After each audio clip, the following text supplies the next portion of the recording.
மகாபலி ஒரு வல்லமை மிக்க அசுர அரசன். அவன் மிகவும் தானசீலன் மற்றும் நல்ல ஆட்சியாளர்.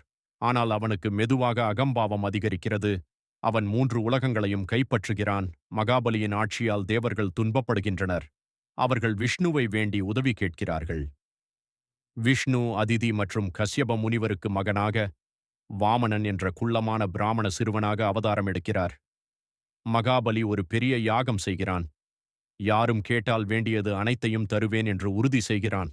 வாமனன் யாகசாலைக்கு வந்து, எனக்கு 3 அடிகள் நிலம் மட்டும் தாருங்கள் என்று கேட்கிறான். மகாபலி சிரித்து அந்த சிறிய கோரிக்கையை உடனே ஏற்றுக்கொள்கிறான். வாமனன் திடீரென பெரிய உருவமாக திரிவிக்ரமன் மாறி பிரபஞ்சம் முழுவதும் பரவுகிறார். முதல் அடியில் பூமியையும் 2வது அடியில் வானுலகத்தையும் அளக்கிறார். 3வது அடிக்கான இடமில்லாமல் போகிறது. மகாபலி தன் தலையை தருகிறான். விஷ்ணு மகாபலியை ஆசீர்வதித்து பாதாளத்தில் அரசனாக வாழ அனுமதிக்கிறார். வருடம் ஒரு முறை மக்களை பார்க்க அனுமதி தருகிறார். இதுவே கேரள மக்கள் கொண்டாடும் ஓணம் பண்டிகையாகும்.